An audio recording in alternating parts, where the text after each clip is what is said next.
I of the grace that he gave, unworthy to hold to his hand. Amazed that a king would reach down to a slave, this love I cannot understand.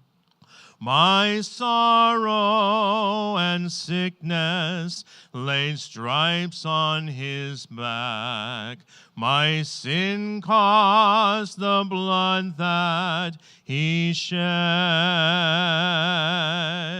My faults and my failures have woven a crown of thorns that he wore on his head. Unworthy, unworthy, a beggar in bondage and alone. But he made me worthy, and now by his grace, his mercy has made me his own. Unworthy am I of the glory to come, unworthy with angels to sing. I thrill just to know that he loved me so much. A pauper, I walk with the King. Unworthy, unworthy, a beggar in bondage and alone. But he made me worthy, and now by his grace, his mercy has made me his own. But he made me worthy, and now by his grace, his mercy has made me his own.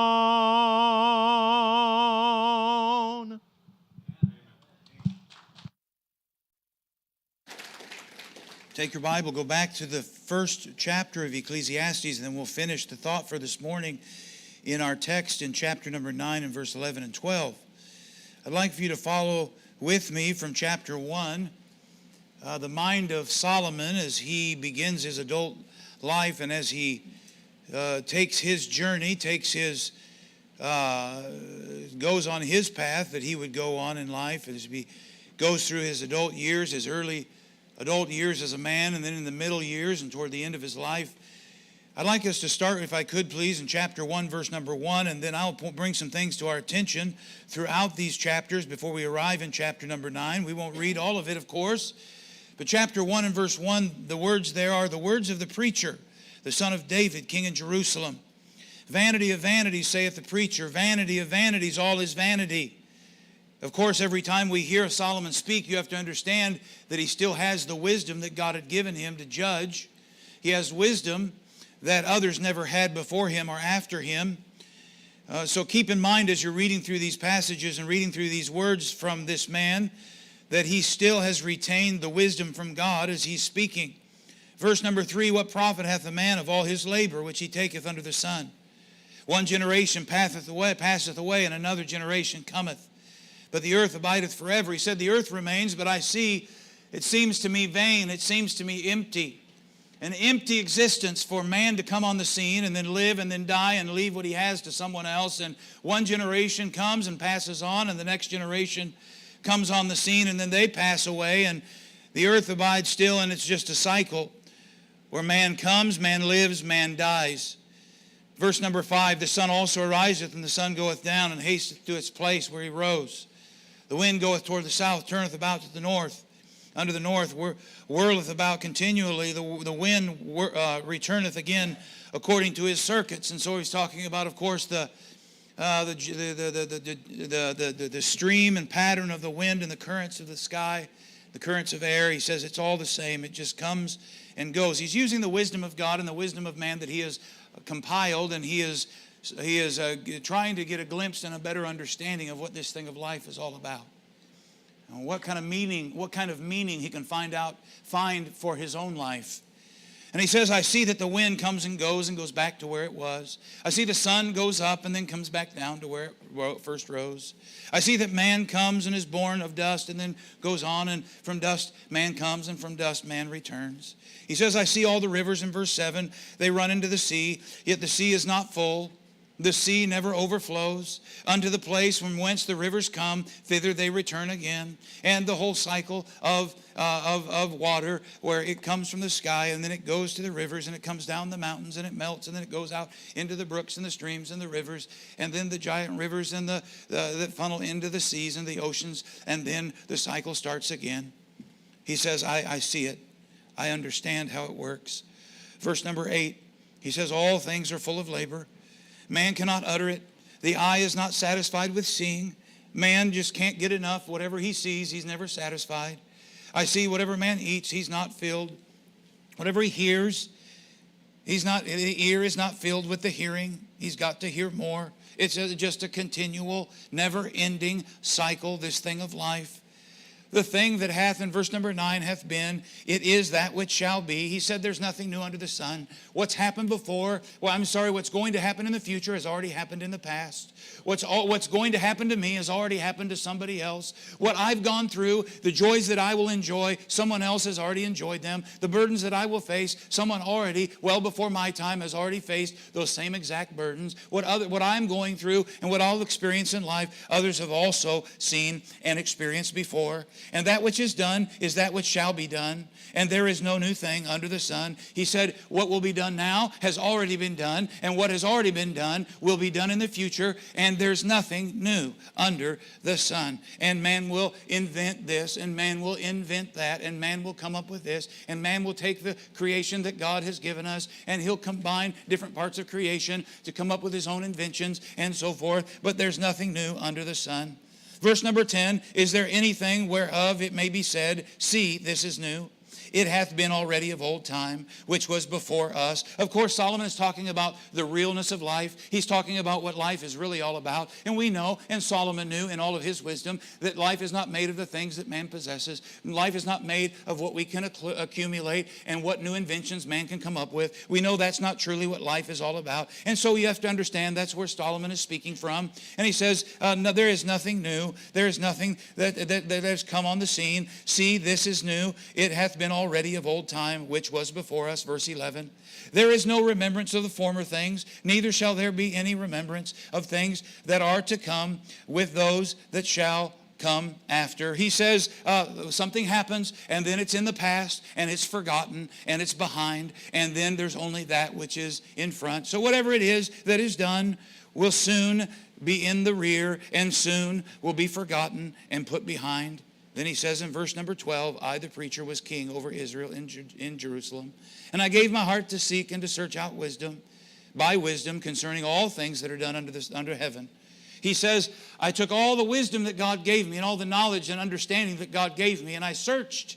And I did everything. He's about to tell his discovery. He's about to tell what he has come up with about this thing of life and find the purpose in life. And what has he found that's worth living for? Or has he found anything that's worth living for? So he said, I gave my heart, verse number 13, to seek and to search out by wisdom concerning all things that are done under heaven. This sore travail hath God given to the sons of man to be exercised therewith. I have seen all the works that are done under the sun, and behold, all, he says, all the works that I've seen done, everything that man has labored to do and accomplish, I've seen it all. And behold, all is empty. all is vanity. All is fruitless. No matter what man desires to do, in the end, he says it leads to fruitlessness. It leads to producing no good. That's vanity. And then he says vexation of spirit. He said, I've seen it all. I've seen every work. I've seen everything that man has labored to do. And understand, man was advanced before the flood. You understand that man has moved forward. And in times in the past, as we've advanced even in our day, man has advanced, maybe not to where we are now, right before the coming of the Lord. But he says, I saw it all and it was all empty to me. It was all vanity to me. I was looking for fulfillment. I was looking for fulfillment in life and where I could find contentment. And I could find that my life could be one of satisfaction. And when I looked at all the labor that man gave his hands to do, I found to me it was empty. To me it was fruitless. To me it really didn't produce any good that I was looking for. And he said it not only was empty to me, but he said it vexed my spirit. He said it gave me torment. It gave me distress. It gave me persecution. It discouraged me, he said. That which is crooked cannot be made straight, and that which is wanting cannot be numbered. I communed with mine own heart, saying, Lo, I am come to great estate. I have gotten more wisdom than all they that had been before me in Jerusalem. Yea, my heart had great experience of wisdom and knowledge. I gave my heart. Here he is. He's on this trek. He's on this journey trying to find fulfillment in life, trying to find use out of his own life and peace in life. And he says, I gave my heart to know wisdom and to know madness. Verse 17, and folly. He said, I tried the whole gamut. He said, I went after wisdom. He said, I went after, he gives the list there. He said, I went after, in verse number 7, to know wisdom and to know madness and to know folly. He said, I went from one end of the spectrum to the other. I tried it all. And he says, in the end, I perceive that this also is vexation of spirit. And he's saying, again, I see the emptiness of that. For in much wisdom is much grief, and he that increaseth knowledge increaseth sorrow. Chapter number 2, I'm not going to take time. I am going to, these first 2 chapters, look at some things before we get into the direction that I want to go for this morning, or I believe the Lord has led me to speak. But notice a good chunk of the early part of chapter 2, he said, I said in mine heart. Of course, here he is. He's on his journey. He's trying to find satisfaction. He's trying to find fulfillment in life. He's trying to find what is the purpose of life. What is the purpose of this whole thing? Go to now, I will prove thee with mirth. Therefore enjoy pleasure. And behold, so he's telling himself, okay, let's enjoy pleasure. And behold, this also is vanity. Even in pleasure, even living a life of pleasure, I find that it ends up empty. Oh, have we not seen example after example in your lifetime and mine of people who live a life of pleasure and they find themselves as low in the gutter as you can get, and they find themselves, they just can't get enough of the needle, and they can't get enough of the drug, and they can't get enough of the medicine, and they can't get enough of this, and they can't get enough of the bottle, and they just can't find enough of it, and it's never enough, it's never enough. And he said, it's vanity, it's vanity. I said of verse number 2, I said of laughter, it is mad, and of mirth, what doeth it? I sought in my heart to give myself unto wine. He said, I tried alcohol, I tried wine, yet acquainted my heart with wisdom, and to lay hold on folly, till I might see that what was good for the sons of men, that they should do under heaven all the days of their life. He said, I tried wisdom, I tried mirth, I tried laughter, I tried pleasures, I tried what made me feel good, I tried all of it. He said, I tried it all, so that man would know what to do under heaven all the days of his life. And I made great works, and I builded me houses, and I planted me vineyards, and I made me gardens and orchards, and planted trees of all kinds of fruit, and I made pools of water. And he goes on in verse 7, and I had servants and maidens, and had great possession, and great and small cattle above all that were in Jerusalem before me. In verse number 8, I gathered me also silver and gold, and peculiar treasure of kings, and of the provinces, and men singers and women singers, and delights of the sons of men, and musical instruments of all different kinds. And I was great and increased more than all that were before me in Jerusalem. Notice the end of verse number 9. And I still had my wisdom that God had given me. I tried the whole gamut, and the knowledge and understanding and wisdom and discretion and judgment that God had given me still remained after I'd run the whole thing. Then I looked, verse 11, on all the works of my hands that I had wrought, and on the labor that I had labored to do. And behold, all was vanity and vexation of spirit, and there was no profit under the sun. He said, I looked at everything and I said, no profit. No profit. Verse 13, please. And I saw that wisdom excelleth folly. He said, I'm going to give you some things. There's other things I learned, though. Seeking after wisdom, seeking after folly, seeking after that which is of merriment and pleasure for myself. And all of it I did find in my study and in my search. I found that wisdom, look at it if you would please, the wise, wisdom excelleth folly as far as